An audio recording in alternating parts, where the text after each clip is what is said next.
Welcome back to the BPS Moves Together podcast. As you know, our mission is to create a safe space to share ideas and inspiration around movement. So let's get moving together, not just physically, but mentally and emotionally as well.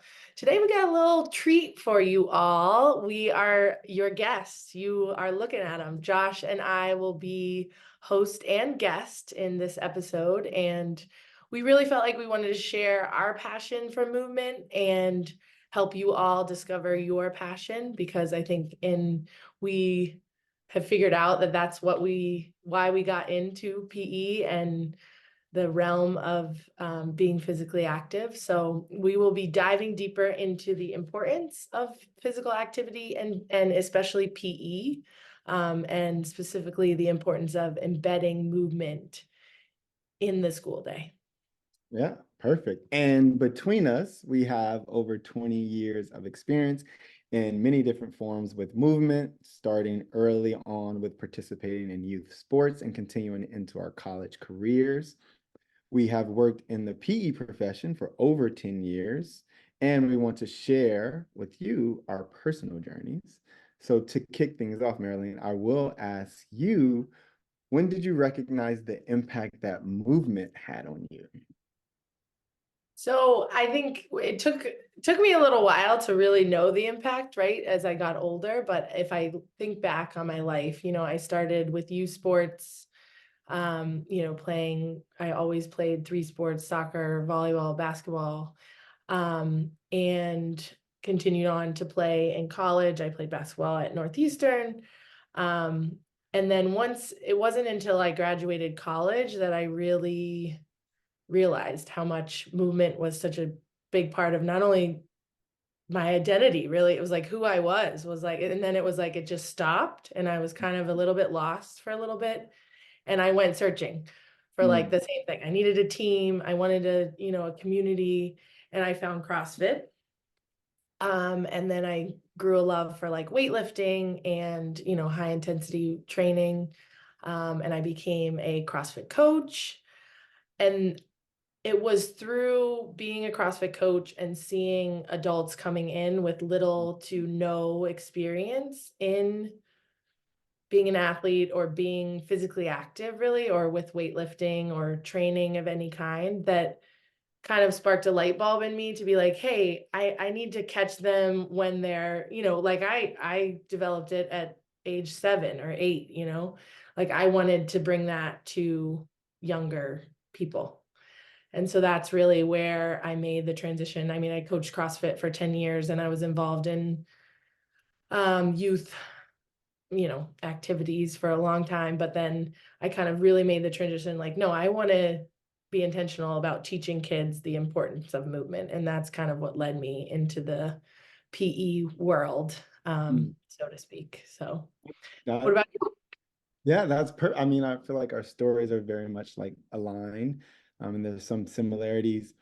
I, reflecting on my journey, realized early on that movement was just a part of my life with youth sports, right? That was youth sports was safety for me, right? It kept me out of trouble, kept me from hanging with certain people because I had to be at practice, entering certain neighborhoods. There was this level of like, okay, that's Josh. He plays this sport. He's okay. So it started in that capacity. Obviously, went through middle high school, ended up playing basketball in college.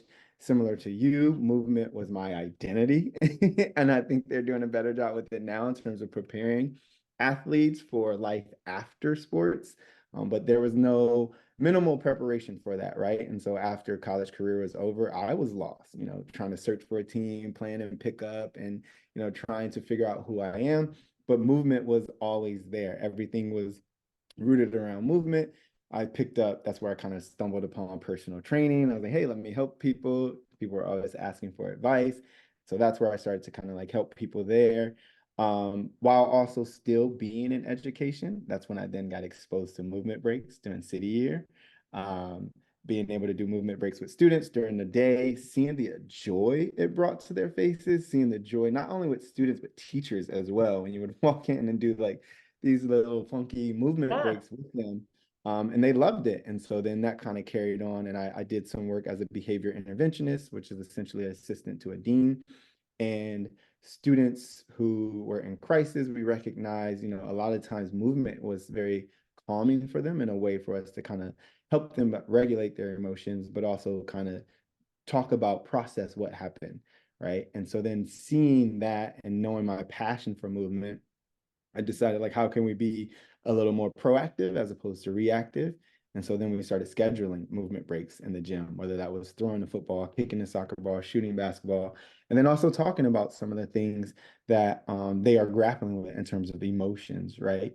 And then that just, I was like, why not combine the two and become a PE teacher? So that's where the journey started for me. And I kind of entered the PE role and just loved it. But I was able to really kind of like transfer that impact that movement had on me to like students and communities as well.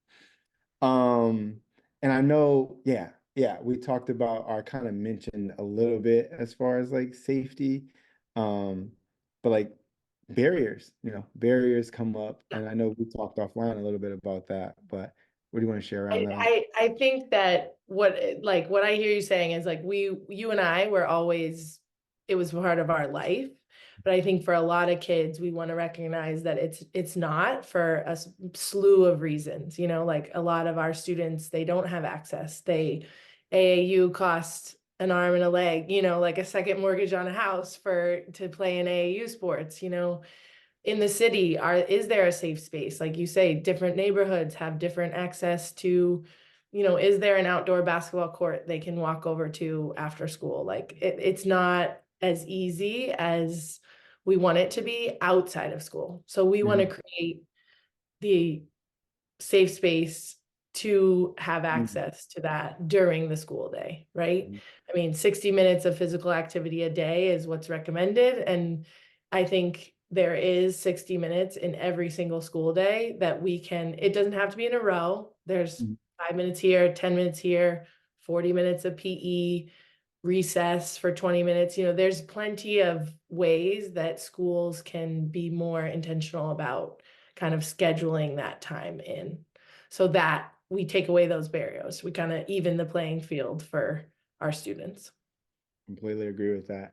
And that, like you mentioning that, also taking away those barriers is a way that we help to share the importance with movement, or of movement, with our school communities, right? And so as an instructional coach for the district, one of the ways that I kind of do that is supporting teachers. So if we value movement, we also need people in front of our students who can show and share that importance of movement with them. So whether that is sharing resources, so equipment, so to adequate equipment to ensure that I've teachers used many of those resources and equipment for sure. to ensure that teachers have access to a variety of tools to utilize, right? Curriculum, that's a big thing. We don't just want to kind of roll out balls or give out equipment and allow students to do whatever. We want to be very intentional about that movement, and then sharing inclusive practices, right, that increase student engagement. And so then coaching teachers so that they feel competent, right, and confident to then push that down or share that with students. So now physical literacy is at its all-time high in terms of what we can do. And then in addition to that, sharing with our community through movement breaks. And so we do, our office offers movement break trainings, right? And so we kind of teach teachers how to then lead or facilitate a variety of movement break trainings, and they get to see firsthand through experience, because they're doing all that, playing all the games, just how important it is. And I know you are still in the classroom, so I would love to hear kind of like how you share that importance of movement with your community. Yeah. So before I share my own thing with PE, a lot of teachers at my school just went through the movement break training, and Mm, it was really cool to see, again, not only the impact that they're now going to have on their students, but also the impact it had on the adults. Like they were like, oh, this is awesome. Like I want to do this with the kids. Like I had at least 3 or 4 adults in my building that went through that training that were like, what? I've been trying to, find time for myself to do something, and this sounds like fun. So I think just creating that culture in a school is really important. I think for me, as a PE teacher, it's like the advocacy behind it is how I share with my school community of advocating for movement, advocating for Mm. the importance of recess and not having recess as like a consequence or you take away Mm. recess. I know that that's one of the BPS, in our wellness policy, but it's still being done, I know, at a lot of schools. And I think there are ways we can kind of move away from that, permanently and not have that be. But as far as in my classroom, I think my biggest thing is like finding kids finding their passion. And they don't have it's acts, it's like how many different things can I expose them with to so Mm. that they all can be like, oh, like maybe one kid isn't really want to play an organized sport or doesn't enjoy the team aspect. So let's, have yoga or let's I do a gymnastics unit where sometimes I call it Ninja Warrior a little bit, warrior slash gymnastics, so that it's inclusive of Yeah, everyone's yeah. kind of, because gymnastics is Ninja Warrior, right? Those skills transfer over. But a lot of times kids don't, oh, gymnastics, that's I'm not gonna do, there's a lot of like preconceived. So, but it's fun to see the kids who they're like, oh, well, okay, Ninja Warrior, that's great. I want to jump around and flip around. And I'm like, you're doing gymnastics, Mhm. So just giving them that exposure. I think also not, I don't want to be long-winded, but also I start every year with like 6 to 8 weeks of like team building and Mm. like a lot of cell practices in there, like social emotional learning. I think in the PE space, that is a part of every single day and every single lesson of like learning through movement, right? Learning through experience a game, and then let's talk about how we did and what, strategies we used and what, how we were feeling during that game. So really kind of the debrief and the wrap up of whatever the objective was for that, lesson. So Perfect. And you spoke about in there a little bit of like the impact that movement has on the school community, right? And which is huge. I don't think we understand that. And going back to my work as a dean of students, right?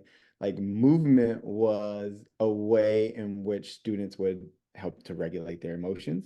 It gave them something to look forward to, right? Like movement in a sense is an equalizer because everyone can move according to how their body desires to move or engage with movement however their body desires to engage with movement, and it actually brings you into your body, right? Science has also proven that as well in terms of the mindfulness approach behind when my body's moving. I have to be aware when I'm moving or running in a straight line. I have to look where I'm going, right? At that time I'm not thinking about all the problems that I may have, right? And then you also brought up a great point in terms of, language, right? These preconceived notions that especially like many of our young men like have around certain sports that nope, that I can't do that because for X, Y, and Z reasons, it's been told to me that only certain people engage in this sport. But if we change the name, they engage in it, they love it, right? And then we have that debrief at the end that you were mentioning as far as like, oh, well, actually, that's what gymnastics is, right? right. And now they're like, oh, wait a minute, so now that impact goes beyond the school community because now you have students thinking about sports differently and their emotions. Because now we can talk about the emotional sides or the emotions that are involved in games because games go up here, when students are Yeah. competitive, right? But it's like as educators, our responsibility is to kind of like create and facilitate these learning moments. And I think movement is a perfect opportunity to do that because it allows us to touch on so many different things and slip things in without students kind of necessarily realizing like what they're actually doing. And then we kind of bring it back with that debrief. So have you seen the same impact on your school community or something like that? Yeah, I definitely, I mean, I've never been a dean, but I definitely wander around the building during I have one long planning period on Wednesdays, and I wander around the building and, I want to help. I feel like that's the power of movement is like I have helped many a kid in the hallway in crisis Mm. I know every kid in the school. That's the beauty of being a PE teacher. And I've helped many a kid who's in crisis, like, hey, do you want to just come to the gym for a minute? Or can you calmly ask your teacher for a quick break with Coach Z? And, they usually immediately can be like, yes, that's something I Mhm. want to do, right? Like I want to move. I don't quite know what's going on anymore because I'm beyond, I've lost all control really, but I'm going to quickly, I usually try to advocate for them asking. And then I've gone up to the gym many a time was with a kid and I'm like, what should we do? Should we get out a dodgeball? Should we get out a soccer ball? And then we just start playing and you can immediately see their demeanor change and their willingness to open up and talk while moving is like, immediate. I Yeah. start kicking the soccer ball and I'm like, so what was happening downstairs? You were kicking back and forth and they're loose and they're like more relaxed. Mhm. So I also think I've seen a movement and countless data has shown like movement breaks in the classroom to have such an impact on kids' academic achievement. And I think for me as a PE teacher, that's what I do. I move with kids. So but I think part of the reason I was passionate about us being the guests today is that I wanted to go beyond that. Like the 45 minutes, once a week that or twice a week that kids see me is great, right? They're getting everything that we've talked about today. But like how do we expand it beyond that? Like Mhm. how is there 5 or 10 minutes that teachers can find to also at a time when it's a transition and that's usually a hard time for those kids. Those are the kids that I'm seeing in the hallway during those times. How can we advocate for teachers to also be implementing a movement break during a hard transition time? And my principal is really great around also trying to get teachers to do that. Like, yeah, these kids need to move. Yeah. We ask kids to sit for so way too long, Yeah. but it's the nature of education. So how can we embed these practices um, in the classroom? A Yeah. go noodle or a small, and how can Yeah. we be intentional about it, right? Like I love, yeah. Tyler was talking about, Mhm. like how can we do that? Yeah. I love that you mentioned that, right? Because some of the pushback that I got as a dean, right? Students are very, very smart. We know that. All of our students are bright. And it's our job as educators to find that strength, right? And work from there. And sometimes when students do realize, oh, if I act this way, then I get to see Coach Z, right? And so a way that we can kind of mitigate that is like, well, how do you embed that movement break in your classroom? So now they don't want to leave your space and they still get that movement and everyone else gets the benefit from that movement too. So I really appreciate you Including the for teachers. yes, yes. Ladies and gentlemen, Yeah. including the teachers, like you'd be surprised if you stop for 5 minutes in your day and do these silly go noodle or Yeah, there's yeah, a ton on YouTube from the pandemic. Everyone made these like little movement videos and just do one with your kids. It's 5 minutes, like to start small, I think is the biggest. We don't want it to be another thing, right? yeah. We have enough things. There's enough. We got to hit this. We got to get to this assessment. We got to teach this much ELA, this much math. Like it doesn't have to be another, like, oh, we have to do it. It could be kind of a bright spot, even in the teacher's day. And I think Absolutely. that's like the joy of movement is like Absolutely. it will brighten and help in a lot of like hard transition times for the kids and also for you. Well, when we, that's a great point because when we do these movement break trainings, right? And I think people hear movement break training, anything with training for teachers at the end of the day, let's be real, it's exhausting. It's a Yeah. lot, right? And I'm sure as, admin too, who are facilitating these trainings are aware of it. So when we do movement break trainings, you can kind of feel the energy come in. And one of the things we have people do before we even start is do a self-assessment. How do you feel right now? Rate yourself 1 to 5, 1 being feel like crap, I want to go home right now. 5 being I'm over the moon happy, I could run a mile, right? And keep that number to yourself. And then as they engage in these movement break trainings, one, you get to see teachers get to be like kind of kids again, right? In terms of their personalities come out. And time again, so many people at the end of these movement break trainings, teachers say to us, I'm a 5. That was incredible. I need to do that, right? And these are teachers who are at the long day who then have to go on to their personal lives, are now leaving work feeling happy. So we can only imagine like what that would do for students. And I want to kind of go back to your point where you mentioned on our last episode when we had Tyler here and he mentioned implementation intention.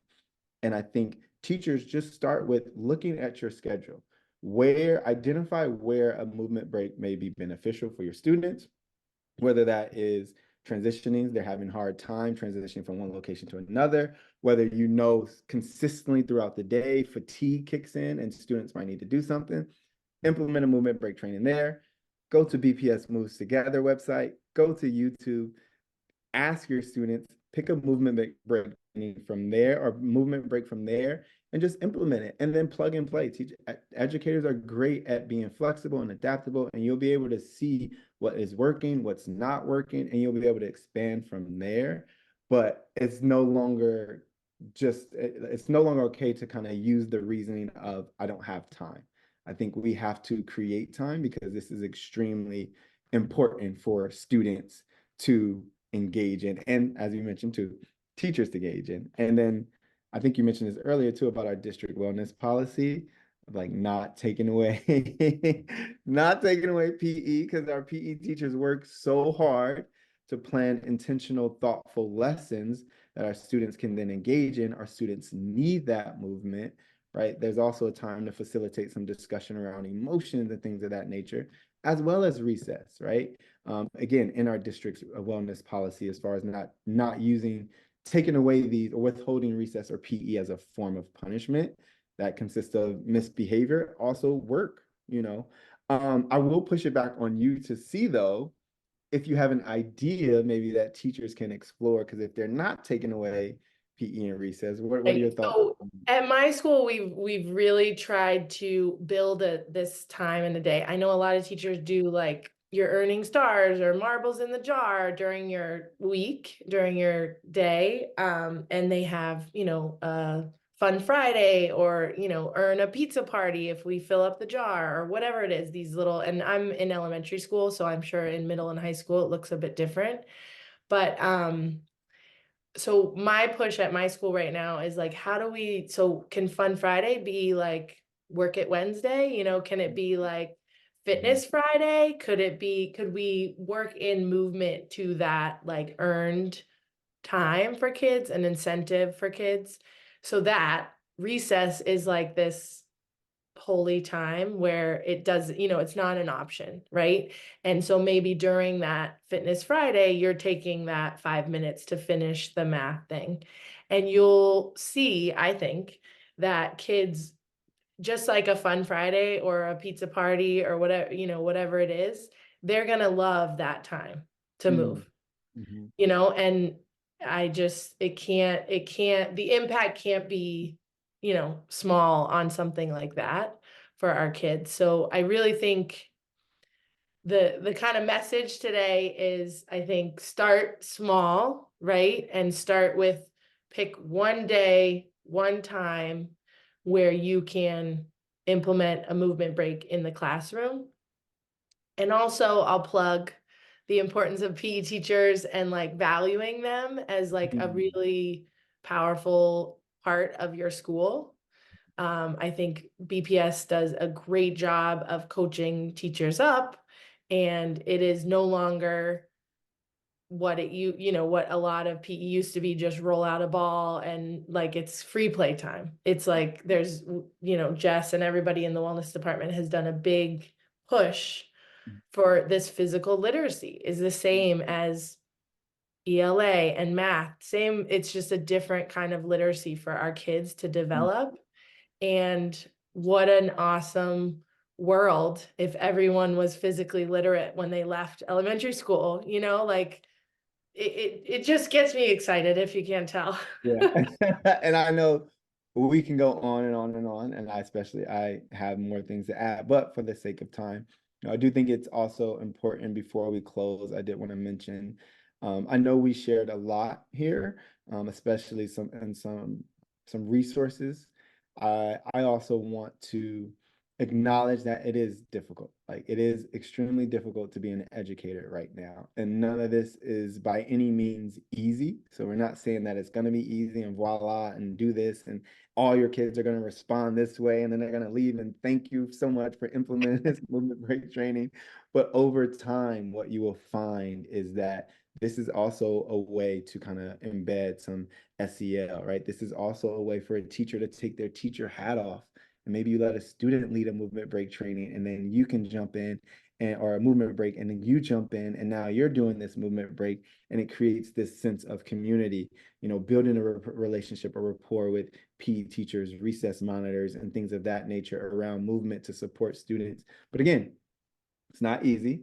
And we do want to acknowledge that it will take time, but it is so worth it in the long run. So in closing, stay tuned for our next episode and let's continue to create joyful, inclusive movement for all. Thank you.